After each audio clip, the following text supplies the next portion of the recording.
પહેલાં એમ નહોતું કે આ ફિલ્મ જોવા જઈએ, કદાચ ઓ માય ગોડ ફિલ્મ જેવું કંઈક હશે, પણ જોયા પછી ખબર પડી કે ખરેખર ફિલ્મમાં કંઈક નવું જ ઉમેરવામાં આવે. ક્યાં જવું છે બોલો? જુનાગઢ ફરવું ફેરાવ, જુનાગઢ ફરવું 1500 થાય, ફેરવી દે બોલો.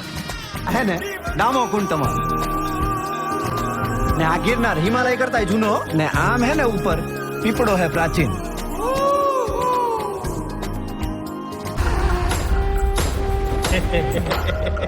પ્રભુ તમે ક્યાંથી આવ્યા? હું તો અહીંયા ખાલી ગાયોનું ધ્યાન રાખવા આવ્યો. મહાદેવ 52 વાર.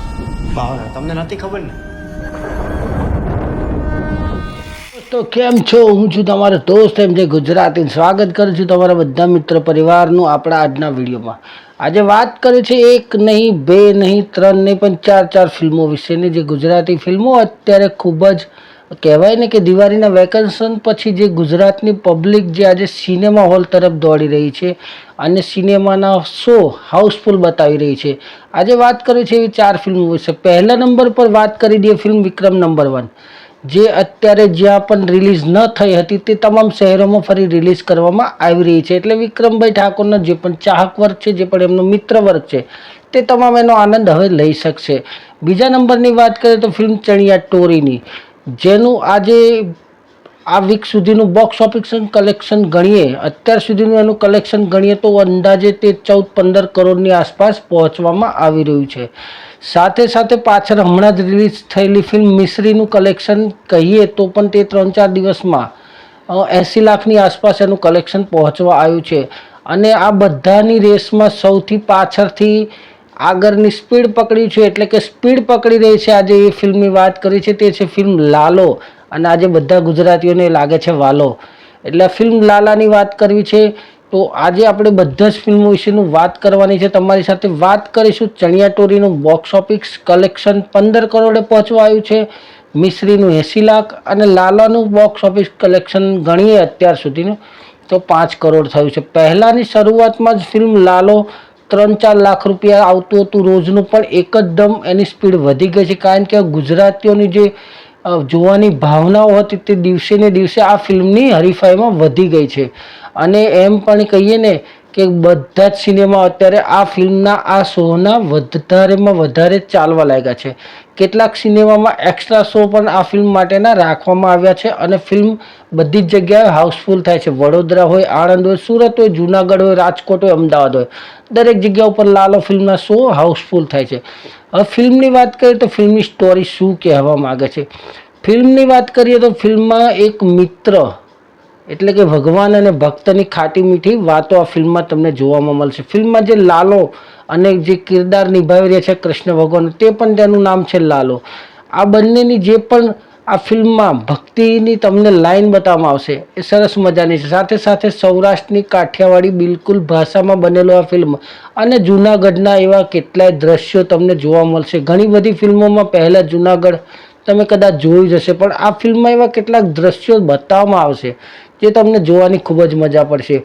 ફિલ્મની સ્ટોરી કહીએ થોડીક વધારે કહેશું તો તમે ફિલ્મ સિનેમા સુધી જોવા નહીં જાઓ, અને આપણે એવું ઈચ્છતા નથી કે કોઈ પણ ફિલ્મ ઇન્ડસ્ટ્રીને નુકસાન થાય, પણ થોડીક જ વાત કરીશું. ફિલ્મમાં જે કિરદાર નિભાવવામાં આવ્યો છે લાલો એટલે કે કરણ જોશી એક રિક્ષા ચાલક હોય છે અને પોતાનો પરિવાર એટલે કે પરિવાર ચલાવવા માટે પોતાનો રિક્ષા ચાલકનો ધંધો કરતા હોય છે. સમય જતાં કોઈ મુશ્કેલીના કારણે તેમને પૈસા વ્યાજે લેવા પડતા હોય છે અને ખોટા મિત્રોની સોબતમાં આવીને પોતે એક દારૂના નશાના રવાડે ચડી જતા હોય છે. આ ફિલ્મનો ઉપદેશ છે કે ખોટા રસ્તે જશો નહીં, ખોટી સોબત કરશો નહીં, દારૂ પીવાથી પરિવારમાં કે કુટુંબમાં પણ તમને નુકસાન પહોંચશે જ એવું કહેવામાં આવી રહ્યું છે. એટલે દારૂના રવાડે ચડવાથી અને પતિ પત્નીના જે ઝઘડા થાય છે, આ ઝઘડાના કારણે પોતે જે દારૂના નશામાં હોય છે ઘર મૂકીને જતો રહેતો હોય છે અને પછી એવી જગ્યાએ લાલચમાં આવીને ફસાઈ જાય છે જ્યાંથી તેને બહાર નીકળવું મુશ્કેલ છે. પણ જાણતા અજાણતા એના થોડા થયેલા સારા કર્મોને લીધે કદાચ ભગવાન ધરતી ઉપર આવતા હોય છે. આ ફિલ્મનો ઉપદેશ પણ એ જ છે કે ક્યારેય કોઈ તમારી સાથે આવે કે ના આવે, મિત્ર બનીને ભગવાન જરૂર તમારી સાથે છે, બસ તેને જોવાની નજર તમારી પાસે હોવી જોઈએ. આ ફિલ્મનો ઉપદેશ પણ એ જ છે કે અમે તમારી સાથે છીએ, અમે તમને હંમેશા મદદ કરવા માટે તૈયાર છીએ, પણ સારા કર્મો તમારે કરવા પડશે. અમે તમને હંમેશા માર્ગ બતાવશું, પણ લડત તમારી સાથે તમારે જાતે લડવાની રહેશે. આ ફિલ્મનો ઉદ્દેશ આ જ છે.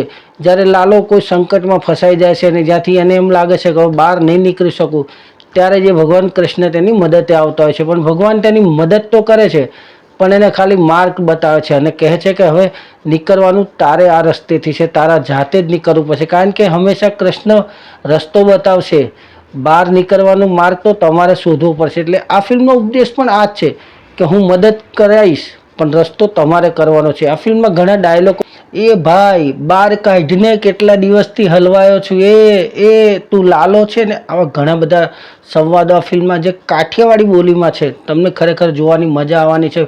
ફિલ્મ ક્યારે ચાલુ થશે ને ક્યારે પૂરું થશે એ પણ તમને વિચારમુક્ત કરી દેશે. કારણ કે તમે ખૂબ જ એટલું આતુરતાથી આ ફિલ્મને નિહાળશો કે ફિલ્મ પૂરું ના થાય તેવી પણ તમે આશા રાખીને બેઠા છો. જ્યારે ફિલ્મનો એન્ડ થાય છે ને ત્યારે પણ જે દ્વારકાધીશનું સંગીત આવે છે, સોંગ આવે છે, એના ઉપર લોકો પણ આજે નાચી રહ્યા છે ને ઝૂમી રહ્યા છે.